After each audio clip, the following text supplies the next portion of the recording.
ಕನ್ಯಾ ರಾಶಿ. ಕನ್ಯಾ ರಾಶಿಯವರಿಗೆ 2025ರ ಗುರು ಸಂಚಾರದ ಫಲಾಫಲ ನೋಡೋಕೆ ಹೋದಾಗ ಈ ರಾಶಿಯವರಿಗೆ ಈಗ ಗುರುಬಲ ಇತ್ತು. ಆದರೆ 2025ರಲ್ಲಿ ಮೇ 14ರ ನಂತರ ಗುರುಬಲ ಇರೋದಿಲ್ಲ. ಈ ರಾಷ್ಟ್ರಾಧಿಪತಿಯಾಗಿರ್ತಕ್ಕಂಥ ಬುಧ ಆದರೆ ಮಿಥುನ ರಾಶಿಗೆ ಗುರು ಬರ್ತಾ ಇರ್ತಕ್ಕಂಥದ್ದು ಆಗಿರೋದ್ರಿಂದ ಈ ರಾಶಿಯವರಿಗೆ ಈ ಒಂದು ಗುರು 10ರ ಸಂಚಾರ ಆಗುತ್ತೆ. 10ರ ಸಂಚಾರದ ಗುರು ಏನಾಗುತ್ತೆ ಅಂದರೆ ವೃತ್ತಿಯ ಮನೆ ಅದು ಕೂಡ ಆಗಿರುತ್ತೆ, ಕರ್ಮಸ್ಥಾನ ಕೂಡ ಆಗಿರುತ್ತೆ. ಈ ಒಂದು ಗುರು ಶತ್ರು ಮನೆ ಕೂಡ ಈ ಒಂದು ಕನ್ಯಾ ರಾಶಿ ಗುರುವಿಗೆ ಶತ್ರು ಮನೆ ಕೂಡ ಆಗಿರುತ್ತೆ. ಉತ್ತರ ನಕ್ಷತ್ರ, ಹಸ್ತ ನಕ್ಷತ್ರ, ಚಿತ್ತ ನಕ್ಷತ್ರದವರು ಈ ಒಂದು ಕನ್ಯಾ ರಾಶಿಗೆ ಒಳಪಡ್ತಾರೆ.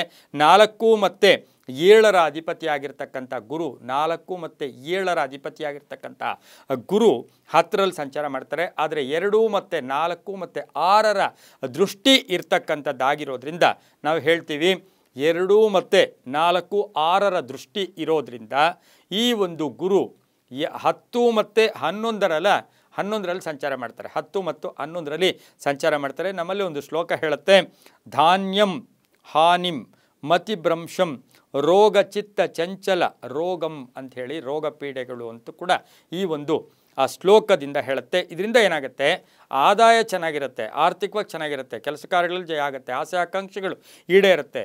ಆರೋಗ್ಯ ವಿಷಯದಲ್ಲಿ ಜಾಗೃತಿಯನ್ನು ಈ ವರ್ಷ ಕನ್ಯಾ ರಾಶಿಯವರು ವಹಿಸಬೇಕಾಗಿರುತ್ತೆ. ಸ್ವಲ್ಪ ವೃತ್ತಿಯಲ್ಲಿ ಬದಲಾವಣೆ, ಗುರುಬಲ ಇಲ್ಲದೆ ಇರುವಾಗ ಕಾಯ್ತಾ ಇರ್ತಾರೆ ಯಾರ ಶತ್ರುಗಳು. ನಮಗೇನಾಗುತ್ತೆ, ಅದೃಷ್ಟ ಚೆನ್ನಾಗಿದ್ದಾಗ 1 ನಿಮಿಷದಲ್ಲಿ ನಮಗೆ ಅದೃಷ್ಟವೇ ಅದೃಷ್ಟ. ಆದರೆ ದುರಾದೃಷ್ಟ ಬಂದಾಗ 10 ವರ್ಷದ ಫಲ ಕೂಡ ಎಲ್ಲೋ ಒಂದು ಕಡೆ ಎಲ್ಲೋ ವ್ಯರ್ಥ ಆಗುತ್ತೆ. ಹಾಗಾಗಿ ಈ ಒಂದು ನಾವು ಕನ್ಯಾ ರಾಶಿಗೆ ನೋಡೋಕ್ಕೆ ಹೋದಾಗ ಗುರುಬಲಕ್ಕಿಂತ ಗ್ರಹಬಲ ಕೂಡ ತುಂಬ ಚೆನ್ನಾಗಿದೆ. ಗುರುವಿನ ಜೊತೆಗೆ ಬೇರೆ ಗ್ರಹಗಳ ಒಂದು ಬಲ ಕೂಡ ತುಂಬ ಚೆನ್ನಾಗಿದ್ದರೂ ಕೂಡ ವೃತ್ತಿಯಲ್ಲಿ ಬದಲಾವಣೆಯಾಗುತ್ತೆ, ಆರ್ಥಿಕವಾಗಿ ಸ್ವಲ್ಪ ಪ್ರಗತಿನೂ ಆಗುತ್ತೆ, ಕುಂಠಿತನ ಆಗುತ್ತೆ, ಆಕಸ್ಮಿಕ ಧನ ಹಾನಿ ಅಂತ ಹೇಳುತ್ತೆ. ಹಾಗೆ ಸ್ವಲ್ಪ ಐಶ್ವರ್ಯ, ವಾಕ್ಸ್ಥಾನವನ್ನು ನೋಡೋದ್ರಿಂದ ಐಶ್ವರ್ಯ, ಹಾಗೆ ಮಾತಿನಿಂದ ಕೆಲಸ ಕಾರ್ಯಗಳಲ್ಲಿ ಜಯ ಆಗುತ್ತೆ, ಧನ ಬಂದು ಹೋಗ್ತಾ ಇರುತ್ತೆ, ಕುಟುಂಬ ಸ್ಥಾನದಲ್ಲಿ ಪೂರ್ಣ ಸಪೋರ್ಟ್ ಇರುತ್ತೆ, ಮನೆ ತಗೊಳ್ಳೋ ಯೋಗ, ಸೈಟ್ ತಗೊಳ್ಳೋ ಯೋಗ, 4ರ ದೃಷ್ಟಿ ಇರೋದ್ರಿಂದ ವಿದ್ಯಾರ್ಥಿಗಳಿಗೆ ಸ್ವಲ್ಪ ಹಿನ್ನಡೆಯಾದರೂ ಕೂಡ ಅದೃಷ್ಟ ಕೂಡಿ ಬರ್ತಕ್ಕಂಥ ಒಂದು ವರ್ಷ ಸಹ ಕನ್ಯಾ ರಾಶಿಯವರಿಗಾಗಿರುತ್ತೆ.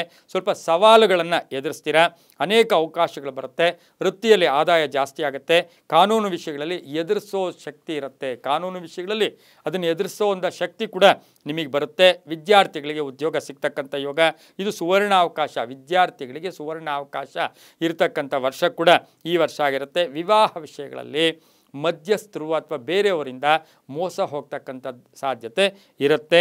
ಹಾಗೆ ಪೂರ್ವಿಕರ ಅಥವಾ ಕುಟುಂಬದ ಆಸ್ತಿಯ ವಿಷಯದಲ್ಲಿ ಒಂದು ಒಳ್ಳೆಯ ನ್ಯಾಯಯುತವಾಗಿ ನಿಮಗೆ ಒಳ್ಳೆಯದಾಗ್ತಕ್ಕಂಥ ವರ್ಷ ಕೂಡ ಇದಾಗಿರುತ್ತೆ. ಜಾಮೀನು ಯಾರಿಗೂ ಹೋಗಬಾರ್ದು, ಶ್ಯೂರಿಟಿ ಹೋಗಿದ್ದೆ ಆದರೆ ಟೆನ್ಷನ್ ಆಗ್ತಕ್ಕಂಥ ಸಾಧ್ಯತೆ ಇರುತ್ತೆ. ಕೀರ್ತಿ ಪ್ರತಿಷ್ಠೆಗಳಿಗೆ ಭಾಜನರಾಗ್ತೀರಾ. ಹಾಗೆಯೇ ಚಾರ್ಟರ್ಡ್ ಅಕೌಂಟೆಂಟ್ ಇರ್ಬೋದು, MBA ಮಾಡೋರು ಇರ್ಬೋದು, ಅಥವಾ ಒಂದು ಒಳ್ಳೆಯ ಉನ್ನತ ವ್ಯಾಸಂಗ ಮಾಡ್ತಕ್ಕಂಥವ್ರಿಗೆ ಸಾಕಷ್ಟು ಶುಭ ಆಗ್ತಕ್ಕಂಥ ವರ್ಷ ಕೂಡ ಇದಾಗಿರುತ್ತೆ. ವಕೀಲರಿಗೆ, ಇನ್ನು ಶೇರ್ ಮಾರ್ಕೆಟಲ್ಲಿ ಒಳ್ಳೆಯದಾಗುತ್ತೆ. ಹಾಗೆ ಶಿಕ್ಷಕರಿಗೆ, ಬ್ಯಾಂಕಿಂಗ್ ಇಲಾಖೆಯಲ್ಲಿ ಕೆಲಸ ಮಾಡ್ತಾ ಇರ್ತಕ್ಕಂಥವ್ರಿಗೆ ಸಾಕಷ್ಟು ಶುಭ ಆಗ್ತಕ್ಕಂಥ ಯೋಗ ಸಹ ಈ ಒಂದು ಗುರುವಿನ ಸಂಚಾರದ ಒಂದು ಕನ್ಯಾ ರಾಶಿಯವರಿಗಿರುತ್ತೆ.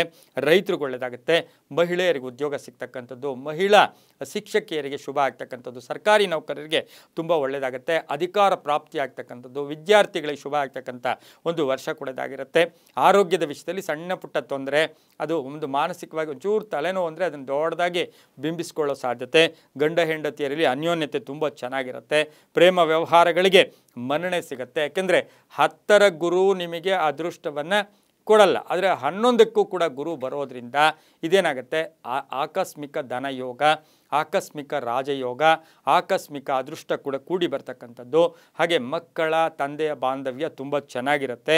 ವಿವಾಹ ವಿಷಯಗಳಲ್ಲಿ ಹುಷಾರಾಗಿ ತಾವು ಇರಬೇಕಾಗಿರುತ್ತೆ.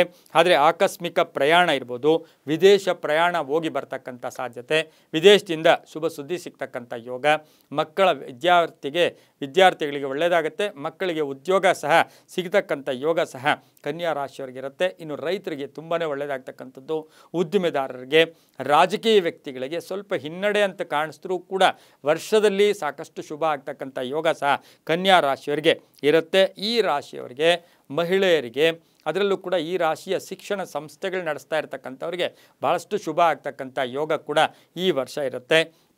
ಶಿಕ್ಷಣ ಕ್ಷೇತ್ರದಲ್ಲಿ ಕೆಲಸ ಮಾಡೋರಿಗೆ ತುಂಬಾ ಒಳ್ಳೆಯದಾಗುತ್ತೆ. ನ್ಯಾಯಾಂಗ ಇಲಾಖೆಯಲ್ಲಿ ಕೆಲಸ ಮಾಡೋರಿಗೆ ಸಾಕಷ್ಟು ಶುಭ ಆಗ್ತಕ್ಕಂಥ ಯೋಗ. ಹಾಗೆಯೇ ಈ ರಾಶಿಯವರಿಗೆ ಪಾಲುದಾರಿಕೆಯಲ್ಲಿ ಸ್ವಲ್ಪ ಜಾಗೃತಿಯನ್ನು ತಾವು ವಹಿಸಿದ್ದೆ ಆದರೆ ತುಂಬಾ ಒಳ್ಳೆಯದಾಗುತ್ತೆ. ವಾಹನ ವಿಷಯಗಳಲ್ಲಿ ಶುಭ ಆಗ್ತಕ್ಕಂಥ ಯೋಗ ಸಹ ಈ ಒಂದು ಕನ್ಯಾ ರಾಶಿಯವರಿಗಿರುತ್ತೆ. ರೈತರಿಗೂ ಒಳ್ಳೆಯದಾಗುತ್ತೆ.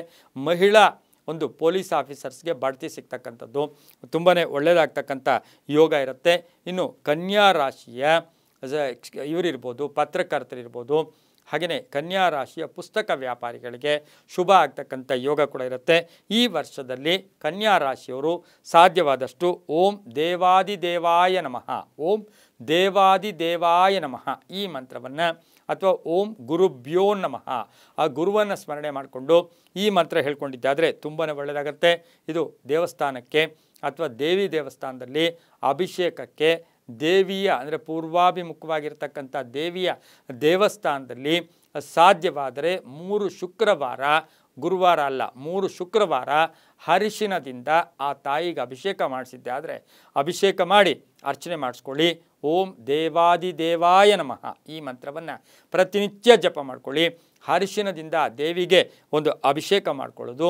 ಹಾಗೆ ಹಳದಿ ಬಟ್ಟೆಯನ್ನು ದಾನ ಮಾಡಿ ಸಾಸಿವೆಯ ಎಣ್ಣೆಯನ್ನು, ಸಾಸಿವೆ ಎಣ್ಣೆ ಏನಿರುತ್ತೆ ಅದರಲ್ಲೂ ಕೂಡ ಬಿಳಿಯ ಸಾಸಿವೆಯನ್ನು ಮಿಕ್ಸ್ ಮಾಡಿ ಅಥವಾ ಬಿಳಿಯ ಸಾಸಿವೆ ಎಣ್ಣೆಗೆ ಬಿಳಿ ಸಾಸಿವೆ ಅಂತ ಬರುತ್ತೆ, ಆ ಬಿಳಿ ಸಾಸಿವೆಯನ್ನು ಹಾಕಿ ಶುಕ್ರವಾರ 3 ಶುಕ್ರವಾರ ದೇವಿ ದೇವಸ್ಥಾನದಲ್ಲಿ ದೀಪ ಹಚ್ಕೊಂಡು ಬಂದರೆ ಅದು ತುಂಬಾ ಒಳ್ಳೆಯದಾಗ್ತಕ್ಕಂಥ ಯೋಗ ಸಹ ಕನ್ಯಾ ರಾಶಿಯವರಿಗಿರುತ್ತೆ. ಆದರೆ ಗುರುಬಲ ಇಲ್ಲ, ಗ್ರಹಬಲ ಇದೆ, ಅದೃಷ್ಟ ಕೂಡಿ ಬರುತ್ತೆ, ಪ್ರಯತ್ನಕ್ಕೆ ತಕ್ಕ ಫಲ ಸಿಗುತ್ತೆ, ತುಂಬಾ ಒಳ್ಳೆಯದಾಗ್ತಕ್ಕಂಥ ಯೋಗ ಸಹ ಈ ವರ್ಷದಲ್ಲಿ ಕನ್ಯಾ ರಾಶಿಯವರಿಗೆ ಗುರುವಿನ ಸಂಚಾರದಿಂದ ಒಳ್ಳೆಯದಾಗುತ್ತೆ.